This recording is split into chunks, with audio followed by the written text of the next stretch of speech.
Hello and welcome to the Golden Playbook. Today we are going to recap the two games that have already kicked off week one, and then we're going to preview the rest of the Sunday games a little bit, see what games we're excited and looking forward to, and just see who has good matchups heading into week one. But first, let's recap Thursday's night game. 24-20 win, Philadelphia over the Dallas Cowboys. Obviously, there's the lightning storm in the second half that really kind of killed the momentum of the game. Fireworks in the first half, 41 total points, and then only 3 total points in the second half. We were truly in line for a barn burner until that storm. But let's head to the box score. Let's see what takeaways we can have from this game. Obviously, Jalen Hurts does what Jalen Hurts does. Gets it done on the ground fantasy-wise. 62 yards, 2 touchdowns on 14 carries. And he looked very, very good. Looks to be fully healed from the lower body injuries that he was, dealing with last year, kind of back to the younger college version of himself.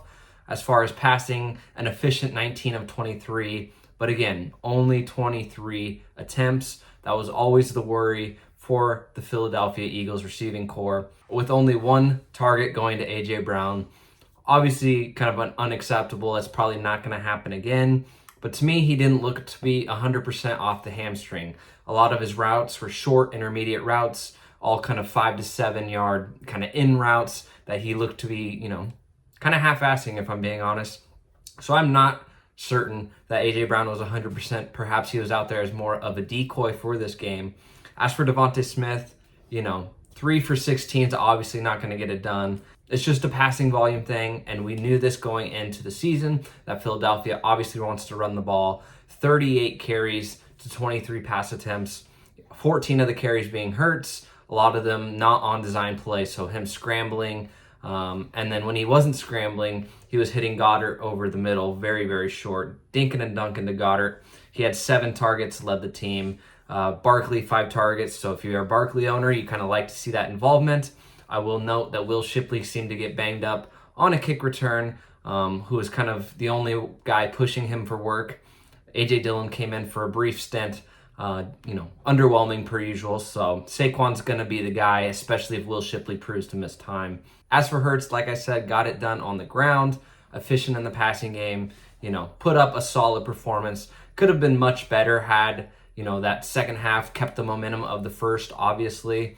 And then Barkley actually only averaged 3.3 yards per carry against a Dallas run team that we didn't expect to be very good. But he gets in the end zone, and like I said, he had those 4 receptions. So Barkley definitely comes home. So Hurts and Barkley, kind of the main contributors. I guess Goddard gets it done, but, very underwhelming overall. As for the Dallas side of things, it is clearly the CeeDee Lamb show once again. He had 13 targets out of 34 pass attempts for Dak Prescott. Next on the team was only 6 targets. So over a 33% target share. And CeeDee's 7 for 110, although it was a solid game. He was a couple drops away from truly having 9 for 150. And, we're talking about CeeDee as probably being, the projected wide receiver 1 for the rest of the season. And I think he's going to continue to get these opportunities. George Pickens, mostly uninvolved, 3 for 30 on 4 targets. I think Dallas getting out to the lead early kind of killed some potential production out of George Pickens, but it just proves CeeDee Lamb is the guy. Pickens is not going to take away from Lamb's value whatsoever. And then on the rushing side of things, obviously Javonte Williams stole the show with his 2 touchdowns, but he wasn't crazy efficient by any means. I think by proxy, he's going to be the one to get most of the touchdowns. Much like JK last season for LA, wasn't crazy efficient or effective, especially as the season wore on. He's probably going to wear down a little bit, but he's going to get the bulk of the carries, going to get the bulk of the rushing touchdowns. Miles Sanders kind of broke one off, but he was unable to pull away from Zach Bond and then had a fumble later that drive. So I'm sure Miles Sanders might be in the doghouse for a little bit. Jaden Blue was a healthy scratch. We'll see if he is active for the next game. I expect a little bit of Jaden Blue moving forward, just to have a little bit of explosiveness in that backfield. And then they also use Kevontae Turpin in that role a little bit too. So overall, an electric first half, obviously killed short by the storm. But obviously a great first game for the NFL season. We are always thankful to have NFL football. I'm a little bit worried about A.J. Brown, but he has the long week to get that hamstring fully healthy and be ready to go for week 2. I think it's going to be a flip of the script for A.J. Brown. But like I said in the offseason, it was always a worry about passing volume for these receivers. Let's move on to the Friday game. And what a game it was in Brazil, a 27-21 victory by the Chargers over the Chiefs. Let's head to the box score, see what we can take away from this game for fantasy reasons for the rest of the season. Let's start with our victors, the Chargers. Justin Herbert, coming out party, played out of his mind. 318 yards, 3 passing touchdowns, added 32 yards on the ground. Like I said in previous videos, in the summer, I thought Justin Herbert might use his legs a little bit more heading into this season. He is fully healthy, doesn't have the foot and the ankle bothering him. So good to see him moving. He played absolutely out of his mind. As for his receivers, it was a 3-headed monster with Ladd, Keenan Allen, and Quentin Johnston. Johnston being the biggest beneficiary, getting the 2 scores, and actually looked pretty decent. I think he dropped another one, to be honest. Could have had a 3-touchdown game. Keenan Allen gets a score in his own right and leads the team with 10 targets. Ladd doesn't find the end zone, so it's kind of a measly 6 for 74, but he played very, very solid in his role, earning 9 targets, which is very encouraging moving forward. As for the ground game, Hampton honestly didn't look great. Got 15 carries, only turned it into 48 yards, had a couple of receptions, and it just didn't feel like he was breaking tackles. That Chiefs run defense did look pretty solid, which is definitely different from their passing defense. They were getting no pressure against the pass, but Hampton didn't look great. Probably going to continue to get the volume, kind of hopefully ramp up. Obviously, Najee missed a lot of the summer, so only got the 1 carry. I expect Najee's work to actually increase a little bit. Hampton did not look as good as I wanted, and I'm feeling pretty good about sitting him for Tony Pollard at this moment. That's neither here nor there. Let's move on to the Kansas City Chiefs, and unfortunately, Xavier Worthy went down on the first drive with a shoulder injury. Hopefully, it is not too significant, although there's definitely worries of a collarbone dislocation. I'm expecting him to at least miss a few weeks, if not more.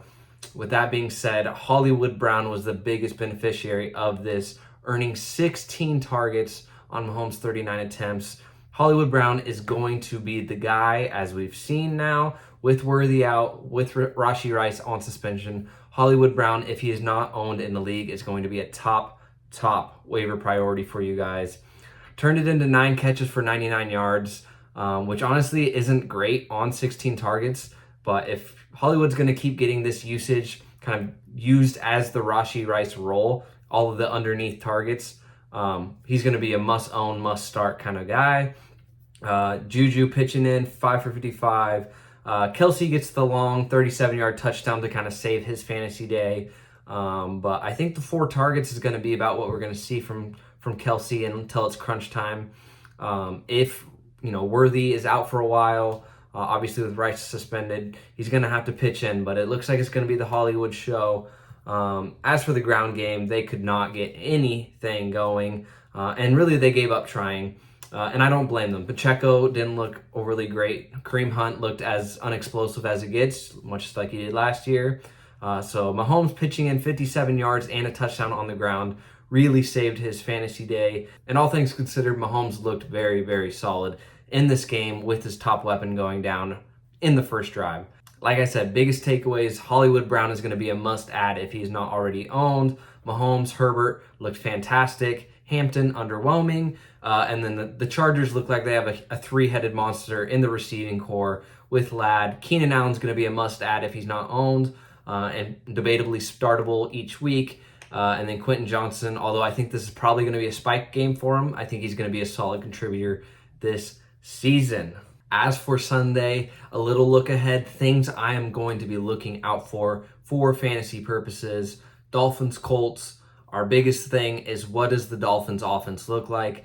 Is it the Devon Achane show, dump down wise? Is he going to be 100% healthy? Is he going to have the same usage as last year? What's Tyreek's role? What is Jalen Waddle's role? What does the Dolphin offense look like? Colts side of things, I'm assuming they will lean on Jonathan Taylor in this one, trying not to let Daniel Jones lose them this game, but definitely looking to see who emerges as the top 1 or 2 targets in the receiving game. Steelers, Jets, I'm expecting a sleepy one here. I do want to see what Breece Hall's role and usage looks like for the Jets. Can he get anything going? Although I know Steelers defense is a tough one.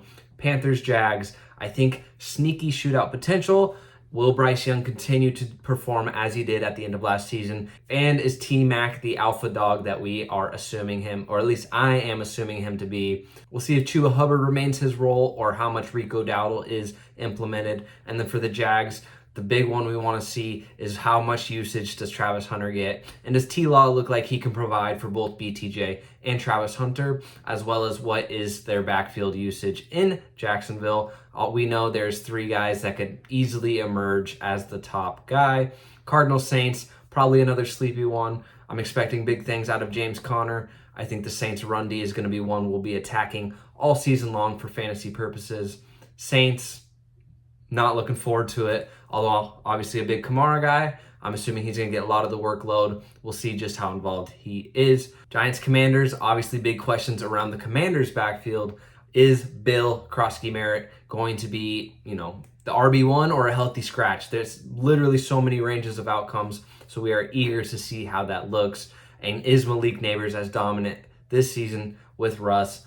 To be determined. Buccaneers, Falcons, another one I'm expecting to be a sneaky shootout. Let's see how that Atlanta O-line looks without the couple of guys, Drew Dahlman, Caleb McGarry. Obviously could be big for Bijan and for the pass protection for Michael Penix. Buccaneers, I'm expecting the Bucky Irving show and Mike Evans, and then we'll see how much Emeka Egbuka gets involved there. Rattling through, Bengals, Browns, could be a shootout, probably a couple of bad defenses. I expect Joe Burrow to absolutely put on a show, and we'll see how much Joe Flacco can push back on the other side with Jerry Jeudy, David Njoku, and the boys. And we'll see if my personal favorite running back from the Browns, Dylan Sampson, gets the usage I'm expecting, or if it's not yet his time. Turns out to be the Jerome Ford show, and we'll have to wait on Dylan Sampson to be determined. Raiders, Patriots, another sleepy spot. Mostly interested to see the rookie running back usage between Gentry and Henderson, see how explosive these guys are, see if they look better than their counterpart, Omarion Hampton,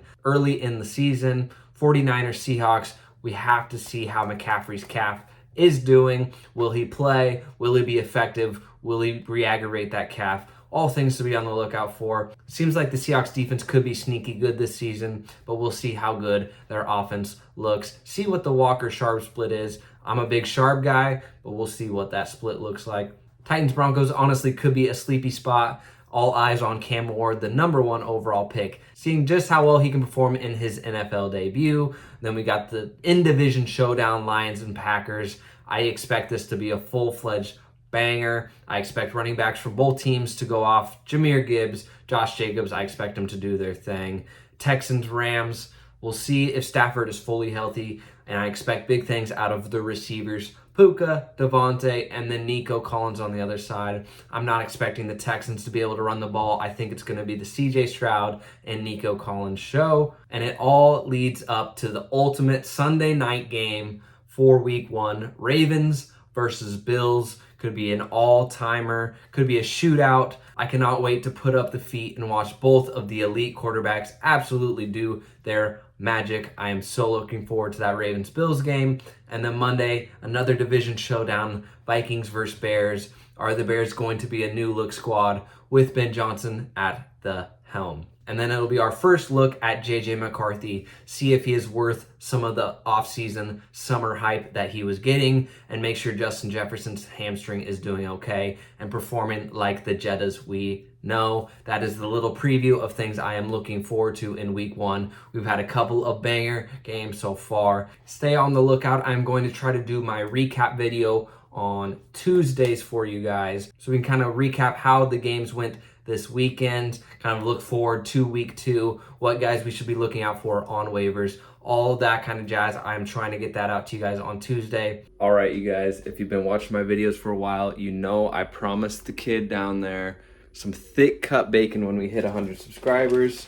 We have well over succeeded that. We've got the thick cut bacon here. We're gonna get her in the oven. No better way than to celebrate the first day of the NFL football season. This is Thursday when we were filming it, and we're gonna get this guy his thick cut bacon, and we couldn't do it without you. Thank you so much for the support. This is for the 100 subscribers, thick cut. Oh, are you gonna chew it? Say thank you. So happy week 1 to you guys. Make sure you smash the like button, smash that subscribe button, and then stay tuned for more videos. I really appreciate the support. We'll catch you on the next one. Peace.